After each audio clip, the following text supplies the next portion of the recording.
5 مختلف زبانوں میں ایک بہت ہی پیاری حدیث پاک. I read the most beautiful حدیث پاک right now. I will start it from Arabic language. قال رسول اللہ صلی اللہ علیہ وسلم المسلم من سلم المسلمون من لسانہ ویدہ رواہ البخاری.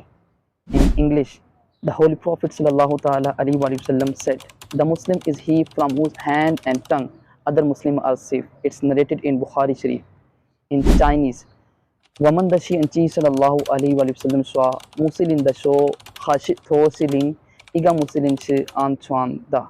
In Urdu, پیارے آقا صلی اللہ تعالیٰ علیہ وآلہ وسلم نے ارشاد فرمایا ہے کہ کامل مسلمان وہ شخص ہے کہ جس کے ہاتھ اور زبان سے دوسرے مسلمان محفوظ رہیں.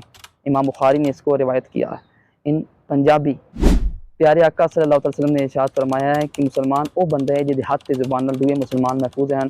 امام بخاری اس کی روایت کیتا ہے. تو اپنے مسلمان بھائیوں کا بہت